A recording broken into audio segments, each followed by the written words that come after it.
Hi అండి, నమస్తే. నేను మీ Sonia. Welcome back to our channel smart Soni Siva. ఈరోజు మన వీడియోలో ఇన్స్టెంట్గా గుంట పునుగుల్ని అలాగే క్విక్ చట్నీని ఎలా చేసుకోవాలో చూపించబోతున్నాను. ఈ 2 రెసిపీస్ని చాలా ఈజీ వేలో చేసుకోవచ్చు. పప్పు నానబెట్టే పని లేదు, రుబ్బే పని లేదు. అలాగే ఇడ్లీ దోశ తిని బోర్ కొడితే ఒక్కసారి ఇలా గుంట పునుగుల్ని ట్రై చేయండి. చాలా ఈజీ ప్రాసెస్లో అప్పటికప్పుడు సింపుల్గా చేసుకోవచ్చు. స్నాక్స్గా అయినా కూడా చేసుకోవచ్చు. క్విక్ చట్నీతో చాలా బాగుంటుంది. చట్నీ కూడా చేసుకోవడం చాలా ఈజీ అనమాట. ఈ వీడియోలో ఈ 2 రెసిపీస్ని అయితే చేసి చూపించబోతున్నాను. వీడియోని స్కిప్ చేయకుండా చూసేయండి. ముందుగా గుంట పునుగుల రెసిపీ కోసం మిక్సింగ్ బౌల్ ఒకటి తీసుకొని అందులోకి 1 కప్పు దాకా బొంబాయి రవ్వని వేసుకోవాలి. అదేనండి సుజీ రవ్వ, ఉప్మా రవ్వ అంటాం కదా, అది. ఉప్మా రవ్వ వేసేసుకున్న తర్వాత ఇందులోకి 1/2 కప్పు దాకా సన్నగా కట్ చేసుకున్న ఉల్లిపాయ ముక్కలు, 1/2 కప్పు దాకా సన్నగా తురుముకున్న క్యారెట్ తురుము, అలాగే 1 టమాటాని చిన్న ముక్కలుగా కట్ చేసుకుని వేసుకోవాలి. అలాగే 2 లేదా 3 పచ్చిమిర్చిని ఇలా సన్నగా కట్ చేసుకుని వేసుకోవాలి. 2 టేబుల్ స్పూన్ల దాకా కొత్తిమీరను కూడా సన్నగా కట్ చేసుకొని వేసుకొని రుచికి సరిపడా ఉప్పు కూడా వేసుకొని, అలాగే 1/4 టీ స్పూన్ దాకా సోడా ఉప్పు కూడా వేసుకొని వీటన్నిటిని కూడా ఒకసారి చక్కగా కలిసే విధంగా కలిపేసుకోవాలి. ఇలా చక్కగా అంతా కలిపేసుకున్న తర్వాత ఇప్పుడు ఇందులోకి 1/2 కప్పు దాకా పెరుగునైతే వేసుకోవాలి. పెరుగు కూడా వేసుకున్న తర్వాత అంతా బాగా కలిసే విధంగా కలిపేసుకొని ఇప్పుడు కన్సిస్టెన్సీకి తగ్గట్టు కొంచెం నీళ్లు వేసుకుంటూ ఈ పిండిని కలుపుకోవాలి. నేనైతే ఇక్కడ 1/4 కప్పు దాకా నీళ్ళు అయితే వేసుకుంటున్నాను అనమాట.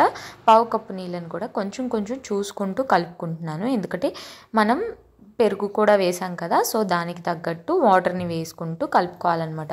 చూడండి, 1/4 కప్పు నీళ్ళు వేసుకున్నాను నేను ఇక్కడ. 1/4 కప్పు మీద 2 టేబుల్ స్పూన్స్ ఎక్స్ట్రా అయితే పట్టాయి. చూడండి, ఇలా లూజ్ కన్సిస్టెన్సీ అనేది రావాలన్నమాట. ఈ కన్సిస్టెన్సీ వచ్చేంత వరకు కలుపుకున్న తర్వాత ఇప్పుడు ఈ పిండిని మనం కొంచెం సేపు నానబెట్టుకోవాలి.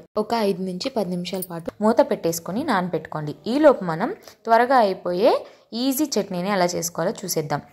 ముందుగా ఒక మిక్సీ జార్ తీసుకొని అందులోకి 1/4 కప్పు దాకా పచ్చి కొబ్బరిని అయితే వెనకాల బ్రౌన్ పార్ట్ తీసేసి ఇలా ముక్కలుగా కట్ చేసి వేసుకున్నాను. అలాగే కారానికి తగ్గట్టు 2 పచ్చిమిర్చిని వేసుకున్నాను. అలాగే 2 రెమ్మల దాకా పుదీనాని కూడా వేసుకున్నాను.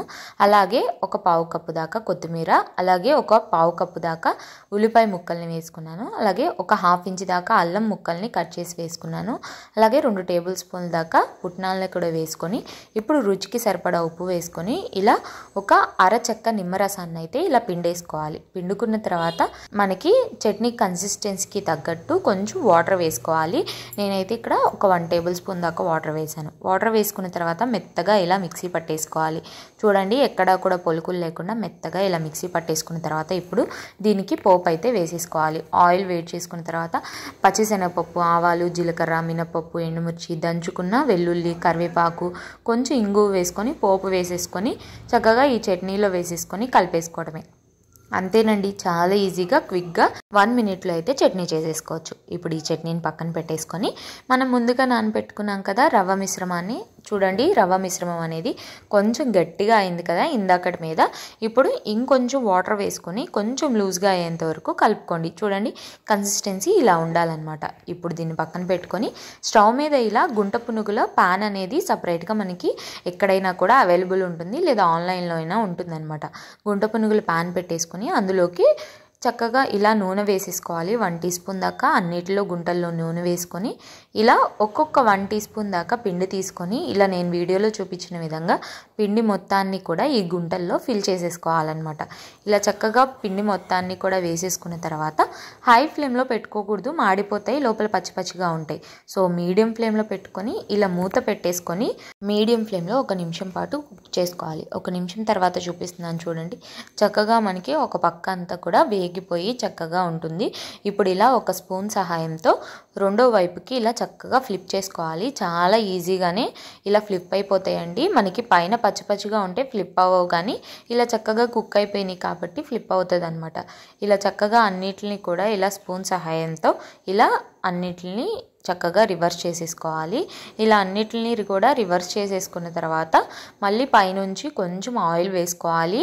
ఆయిల్ వేసుకొని మూత పెట్టుకొని రెండో వైపు కూడా చక్కగా ఇలా ఎర్రగా వేగేంత వరకు మీడియం ఫ్లేమ్లో పెట్టుకొని వేయించుకోవాలన్నమాట. నిమిషం తర్వాత చూపిస్తున్నాను చూడండి, చక్కగా మనకి రెండు వైపులా చక్కగా కలర్ వచ్చేసాయి కదా. చూడండి, ఇలా చక్కగా వేయించేసుకున్న తర్వాత ఇప్పుడు అన్నీ తీసేసుకొని చక్కగా ఇలా ప్లేట్లోకి సర్వ్ చేసుకోవడమే. చాలా ఈజీగా వేసేసుకున్నాం కదా. చూడండి చూడండి గుంట పునుగులు కూడా చక్కగా వేగిపోయినాయి, లోపల వరకు కుక్ అవుతాయి అన్నమాట. మీడియం ఫ్లేమ్లో పెట్టుకొని ఇలా చేసుకుంటే ఇలా చక్కగా అన్నిటిని కూడా ఇలా ప్లేట్లోకి తీసేసుకున్న తర్వాత ఇప్పుడు మిగిలిన పిండితో కూడా ఇలా ఆయిల్ వేసేసుకొని గుంటల్లో చక్కగా పిండిని ఇలా ఫిల్ చేసేసి మూత పెట్టేసుకొని ముందు ఎలా అయితే మనం మీడియం ఫ్లేమ్లో పెట్టుకొని వేయించుకున్నామో అలాగే మీడియం ఫ్లేమ్లో పెట్టి వేయించుకొని అన్నిటిని కూడా ఇలా చక్కగా వేగిపోయిన తర్వాత ఫ్లిప్ చేసుకొని రెండు వైపులా కూడా ఎర్రగా అయ్యేంత వరకు కాల్చుకొని చక్కగా ప్లేట్లోకి తీసేసుకొని సర్వ్ చేసుకోవడమే. అంతేనండి, చాలా ఈజీ ప్రాసెస్లో చాలా ఈజీగా చేసుకున్నాం కదా. ఇన్స్టెంట్గా అప్పటికప్పుడు ఏదైనా తినాలనిపించిన టిఫిన్ ఏం చేయాలో తోచినప్పుడైనా ఇలా ఒకసారి ఈ రవ్వ గుంట పొంగనాలను అయితే ట్రై చేయండి. అలాగే మనం చేసుకున్న ఈజీ చట్నీతో తింటే చాలా చాలా టేస్టీగా ఉంటుంది. ఈవెన్ పల్లీ చట్నీతో కూడా చాలా బాగుంటుంది. కానీ త్వరగా అయిపోవాలంటే ఇలా ఒకసారి తప్పకుండా ట్రై చేయండి. ఈ కాంబినేషన్ చాలా చాలా బాగుంటుంది. మీరు పిండి నానబెట్టే పని లేదు, రుబ్బే పని లేదు, చాలా ఈజీగా చేసేసుకోవచ్చు. 5 to 10 మినిట్స్లో ఏదైనా బ్రేక్ఫాస్ట్ చేయాలంటే కనుక ఈ బ్రేక్ఫాస్ట్ని అయితే చేసి చక్కగా మీ ఇంట్లో వాళ్ళకి పెట్టండి, చాలా ఇష్టంగా తింటారు. సో ఈ వీడియో అయితే నచ్చిందని అనుకుంటున్నాను. వీడియో నచ్చితే లైక్ చేయండి, మీ ఫ్రెండ్స్ అండ్ ఫ్యామిలీ రిలేటివ్స్కి షేర్ చేయండి. ఇంకా ఇలాంటి ఎన్నో క్విక్ అండ్ ఈజీ రెసిపీస్ కోసం ఈ స్మార్ట్ సోనీ శివ ఛానల్ని సబ్స్క్రైబ్ చేయండి. ఈ వీడియో అయితే ఇంతే, మరొక మంచి వీడియోతో మళ్ళీ మేము ముందుకు వచ్చేస్తా. అంతవరకు సెలవు, బాయ్ ఆల్.